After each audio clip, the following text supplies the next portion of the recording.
आप देख रहे हैं इंडिया टाउन न्यूज, भारत की बात। नमस्कार, आप देख रहे हैं इंडिया टाउन न्यूज और मैं हूं आपके साथ हर्षिता। छत्तीसगढ़ में प्रधानमंत्री आवास योजना को लेकर विवाद और सवाल लगातार सामने आते रहे हैं। कई जिलों में अपात्र लोगों को योजना का लाभ मिलने के आरोप लगे, जबकि कई परिवार आज भी पक्के मकान का इंतजार कर रहे हैं। विपक्ष से लेकर आम लोगों तक ने योजना के क्रियान्वयन पर सवाल उठाए हैं। इसी बीच सरकार ने प्रधानमंत्री आवास योजना शहरी 2.0 के तहत बड़ा ऐलान किया है। राज्य के शहरी क्षेत्रों में 11,477 नए आवासों के निर्माण को लेकर मंजूरी दी गई है। सरकार का दावा है कि हजारों बेघर और जरूरतमंद परिवारों को अब अपने घर का सपना पूरा करने का मौका मिलेगा। लेकिन सवाल वही है, क्या इस बार योजना का लाभ सही और पात्र लोगों तक पहुंचेगा और आखिर किसे मिलेगा फायदा और क्या है इस योजना के नए नियम? देखिए हमारी रिपोर्ट में। प्रधानमंत्री आवास योजना शहरी 2.0 के तहत छत्तीसगढ़ में 11,477 नए आवासों के निर्माण को हरी झंडी मिल गई है। इस पूरी परियोजना की अनुमानित लागत 446 करोड़ 45 लाख रुपए तय की गई है। योजना के तहत प्रत्येक पात्र हितग्राही को कुल 2,82,850 रुपए की आर्थिक सहायता मिलेगी। यह राशि एक साथ नहीं बल्कि निर्माण की प्रगति के अनुसार 4 चरणों में सीधे हितग्राही के बैंक खाते में ट्रांसफर की जाएगी।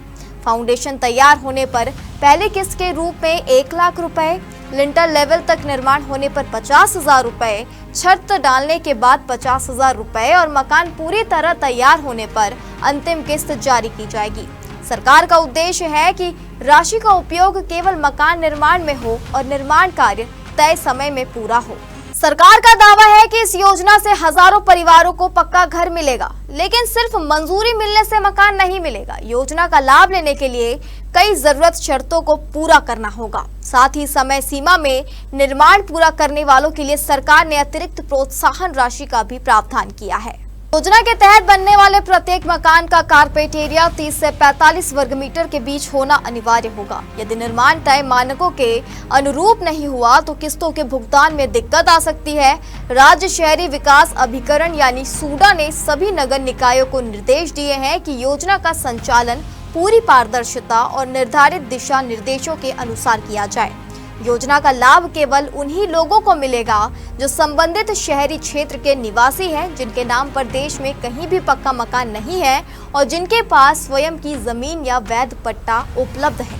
साथ ही यह योजना मुख्य रूप से आर्थिक रूप से कमजोर वर्ग यानी EWS और निम्न आय वर्ग यानी LIG के परिवारों के लिए ही बनाई गई है।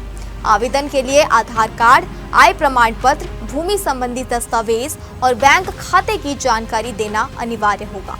इतना ही नहीं, यदि कोई हितग्राही अपना मकान 18 महीने के भीतर पूरा कर लेता है तो उसे मुख्यमंत्री गृह प्रवेश सम्मान योजना के तहत 32,850 रुपए की अतिरिक्त प्रोत्साहन राशि भी दी जाएगी। इसका उद्देश्य समय पर निर्माण पूरा कराना और हितग्राहियों को प्रोत्साहित करना है। सरकार ने नए आवासों को मंजूरी देकर हजारों परिवारों को राहत देने की कोशिश की है, लेकिन इस योजना की असली सफलता केवल मंजूरी या बजट से नहीं बल्कि इस बात से तय होगी कि इसका लाभ वास्तव में पात्र और जरूरतमंद लोगों तक पहुंचता है या नहीं।